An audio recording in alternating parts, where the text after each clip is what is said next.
You memang tak pernah pergi salon ke? Tak pernah. Sebab I rasa macam tak ada masa kerja. Okay. Hai secantik. Okay, nama apa? Nama kita Bella. Bella. Okay, umur berapa? 27 this year. 27. Tak nampak pun macam 27. Thank you. Okay. So, you hari ni datang untuk buat apa? I nak colour balik rambut I. Oh, you nak colour balik rambut. Okay. Bila last you colour rambut? Last year? Last year lah. Okay, masa tu you colour sendiri atau pergi salon? Colour sendiri ni. Oh, colour sendiri. Okay, kenapa tak pergi salon? Oh, sebab I rasa macam tak ada masa kerja. Okay. Then I prefer untuk rumah, colour kat rumah. Siapa yang colourkan untuk you? Husband yang tolong, tapi mostly I buat sendiri. Oh, okay. Dia tolong sikit-sikit lah. Sebab Sikit-sikit ialah je. ada tempat yang kita tak boleh reach kan? Betul. Okay. So, you memang tak pernah pergi salon ke? Tak pernah. Memang tak pernah. Okay, kenapa? Sebab I tak ada teman, orang nak temankan guide I untuk colour kat salon. You rasa tak confident kalau pergi sendiri? Yes, betul. Takut you dapat colour yang you tak nak? Betul.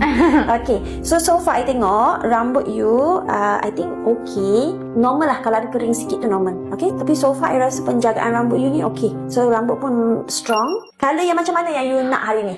So I prefer macam warna a bit copper, red sikit. Tapi Okay. natural. Natural. Tak nak terlalu red lah. Yes, betul. Okay. So you pernah bleach tak sebelum ni? Pernah, tapi I dah cut lah bahagian yang dah bleach tu. Bahagian yang dah bleach lah. Okay. So ni bekas warna yang sebelum ni? Colour? A bit grey, very red. Okay. Masa ni tak bleach ya? Tak bleach. Okay, rambut you pun senang jugalah masuk colour sebab ini terang juga. Okay, so kita akan scan dulu kulit kepala you and then kita akan suggest satu colour yang sesuai dengan you juga. Okay. Boleh? Okay. So after kita dah scan, kita tengok you punya kulit kepala so far okay tau, healthy. Okay, tak ada kemerahan, tak ada radang. Okay, yang paling penting sekali boleh nampak setiap layar rambut, tak ada sumbat, tak ada apa. So, good to go. Boleh colour hari ni. Okay.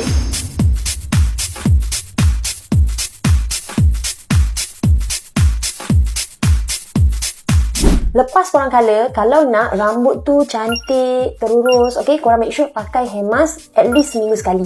So, kalau korang pakai hair mask, kalau nak guna hair mask yang ada keratin. Contohnya macam hair mask Inaya ni.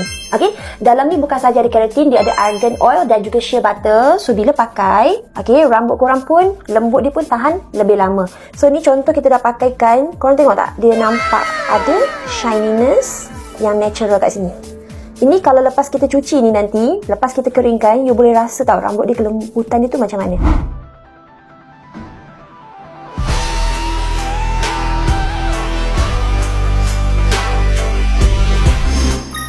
Okay, wow. Sis, so colour ni macam mana you rasa?